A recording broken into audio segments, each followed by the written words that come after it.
Salam sejahtera dan selamat pagi pada murid-murid moral. Okay, hari ini kita nak tengok ataupun kita nak discuss tentang latihan pada muka surat 49 modul digital. Okay, kita tengok jawapan. Yang ni cikgu ambil daripada kawan kita hasil kerja. Okay, jadi kamu boleh semak jawapan kamu. Sekiranya ada jawapan yang kurang tepat ataupun kamu rasa kamu nak buat correction untuk jawapan kamu, okay, pun boleh. Okay, baik, kita tengok dulu gambar yang pertama. Dalam gambar yang pertama tu ada, kalau kita tengok dalam gambar yang diberi tu, okay, apa yang berlaku pada muka surat 49 dalam modul mesra digital kita ni. Okay.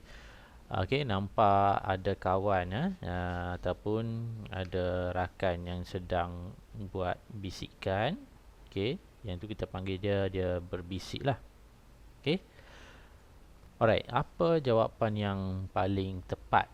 Okay, yang diberikan oleh kawan kita ialah menasihati dan membantu mereka bahawa belum berbasikal di jalan raya amat berbahaya. Okay, kalau kita tengok situ ada kawan dia tu nak pergi lumba basikal. Jadi apa yang dia buat, dia nasihat kawan dia. Okay, betul lah. Nombor gambar yang kedua tu ada boleh dikatakan sebagai rakan-rakan jugalah. Okay, rakan-rakan tu dia sedang spray mungkin pagar ataupun ada bangunan kosong ataupun ada tembok di tepi jalan. Okay, dia spray, dia tulis ayat ataupun perkataan yang kurang sesuai lah. Okay, jadi mungkin di sini jawapan yang paling tepat ataupun kita tengok dulu jawapan yang diberi oleh rakan kita ialah menegur dan menasihati anak jiran agar tidak melakukan vandalism. Okay, betul lah, vandalism ni adalah satu kataan yang menggambarkan perlakuan ataupun kelakuan lah yang merosakkan harta benda awam. Vandalism ni termasuklah di kawasan sekolah pun, sekiranya ada kawan-kawan kita yang merosakkan harta benda sekolah, menulis pada bangunan-bangunan sekolah dalam tandas, itu pun dikategorikan sebagai vandalism. Okay. Gambar yang ketiga, okay, kita tengok ada seorang rakan, dia buang sampah sambil dia berjalan, dia makan aiskrim, kulit aiskrim tu dia buang macam tu je. Okay. Jadi apa jawapan yang rakan kita bagi di sini ialah menegur anak jiran dan menasihatinya supaya tidak mengulangi perbuatan itu. Itu adalah contoh kelakuan ataupun sikap yang dikatakan beranilah.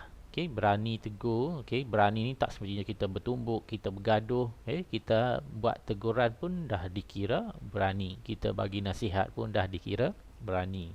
Okay, gambar yang keempat ni ada orang pakai stand untuk berjalan. Mungkin dia ada kecederaan ataupun dia ni kurang upaya. Okay, apa jawapan yang sepatutnya? Okay, kawan kamu bagi tahu di situ ataupun dia pilih jawapan menasihati anak jiran supaya menghormati semua orang.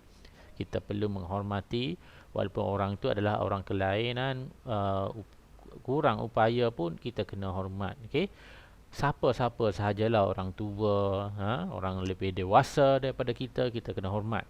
Okay, yang terakhir yang kelima tu tengok ada kawan-kawan kita yang sedang bermain di situ.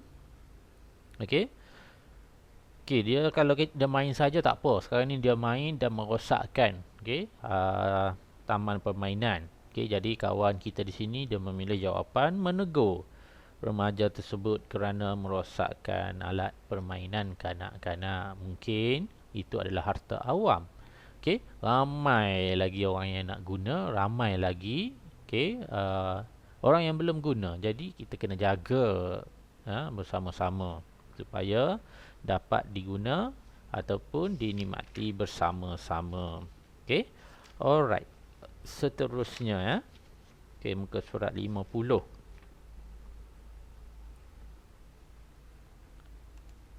Okey. pada muka surat 50 ni, kita tengok masih lagi tajuk keberanian. Lengkapkan raja di bawah ini dengan cabaran yang kamu hadapi ketika bertindak berani terhadap jiran demi kesejahteraan bersama. Okey, dia tanya, dia nak kamu nyatakan di sini contoh-contoh cabaran yang akan kamu hadapi sekiranya kamu menasihati orang, menasihati jiran, tegur jiran. Okey.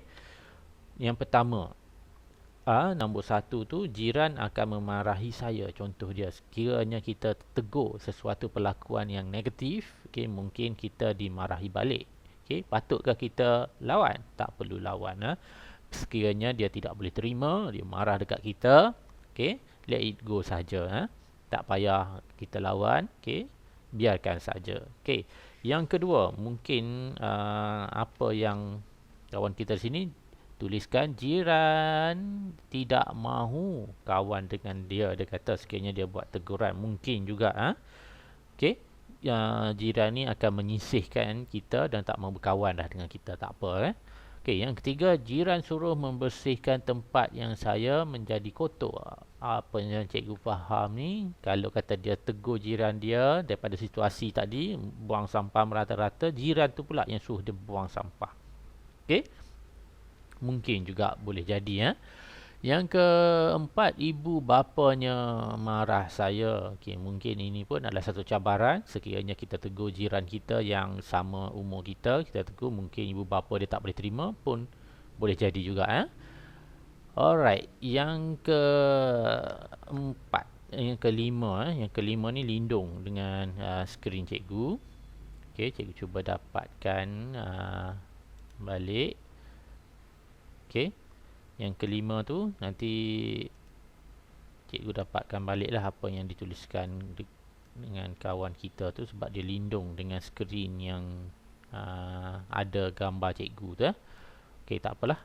Yang keenam, saya akan membersihkan tempat yang saya menjadi kotor. Ni pun lebih kurang sama dengan jawapan nombor 4. Antara jawapan-jawapan lain yang boleh diterima berdasarkan situasi tu, yang pertama tadi ialah mungkin jiran akan menyisihkan kita. Menyisihkan ni bermaksud dia pulau kita, dia tak berkawan dengan kita. Tak apa, ramai lagi jiran-jiran yang bersikap positif yang kita boleh jadikan dia sebagai kawan kita ataupun jiran yang baik. Lama kelamaan nanti mungkin ada kesedaran pada jiran tersebut, dan dia akan tak menyisihkan kita lah. Yang kedua, jiran tidak mahu bertegur siapa selepas kita bagi teguran, kita nasihati dia, mungkin dia tak nak tegur lah kita. Kalau jumpa pun dia buat tak tahu. Yang keempat, jiran tidak mahu bertolak ansur dengan saya lepas kita bagi teguran. Ni bermaksud bertolak ansur ni dia tak nak negotiate apa-apa dah dengan kita. Kalau kata kita terlebih sikit pun dia tak boleh. Kalau kita bising sikit di rumah kita pun dia akan cari pasal dengan kita lah. Yang keempat, yang ketiga, yang keempat, berprasangka buruk terhadap jiran.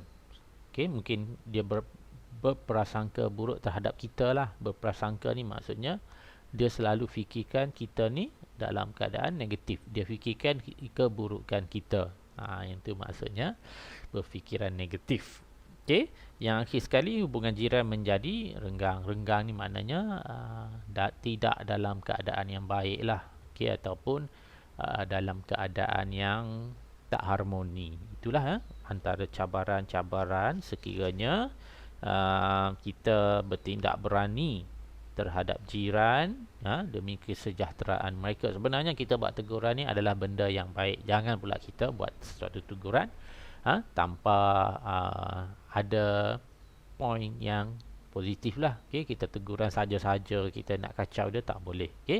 Jadi berani ni pun ada sesuatu yang positif, ada yang negatif. Ada yang berani positif, ada yang berani negatif. Macam cikgu tanya dalam soalan tutorial dalam modul tu, sebagai murid, apa sikap berani yang kamu boleh ketengahkan? Contohnya, berani mengambil bahagian dalam perbentangan, berani mengambil bahagian dalam sukan di sekolah. Berani mengambil tanggungjawab sebagai seorang ketua kelas di sekolah, berani mengambil tanggungjawab sebagai pengawas di sekolah. Itu adalah contoh-contoh sikap berani, ya, kamu sebagai seorang murid di sekolah. Okey, itu saja. Sekian, terima kasih.